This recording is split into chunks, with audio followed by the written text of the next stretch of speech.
Okay, so if you're watching this, that means you either got one or both of these answers wrong on the two surface area questions. So if we start with the cube here, so we know a cube has 6 surfaces. So again, here was the net that laid out the 6 surfaces. So you got to think about the area of each of the surfaces. So if I was just using this cube, if I just trace over, so we know it's a square, so the area of a square is just length times width. So the area of one of the faces of the cube would be 36, because 6 times 6 is 36. Then if I was to look, say, at like the right square here, again, it's 6 times 6, which is 36. So if I use the net, I could label that as 36. This is 36. Each one of the individual squares would be 36. So I could do 36 times 6 because there's 6 faces on the cube.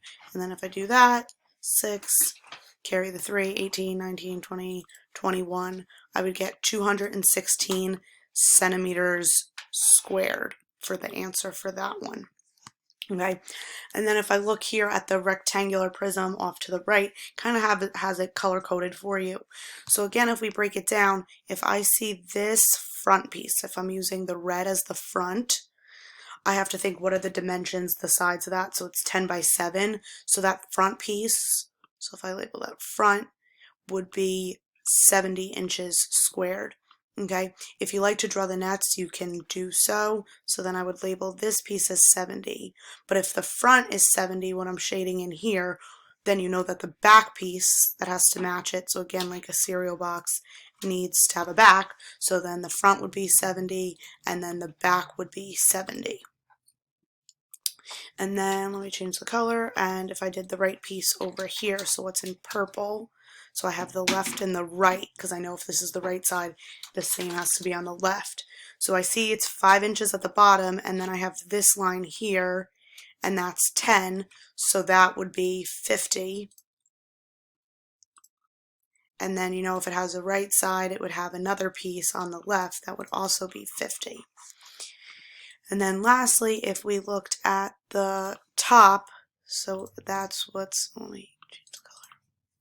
So the top right here in green, so I have this piece here, which would be 7 because opposite sides of a rectangle are equal, so that's 7. And then I have this piece over here, which would also be 5 because opposite sides of a rectangle. So it's 7 by 5, so that means it would be 35. And then this net has it nicely labeled to help you see it. So then if I do that, all I would have to do is add up those numbers. And if we do that, we should get 310 inches, and they would be squared because I'm just adding up the areas of the faces. Once I found that this was 70, I could have just did 70 times 2, 50 times 2, and 35 times 2. Or I could have just added 70, 50, and 35, and then multiplied by 2 to get 310 as your answer.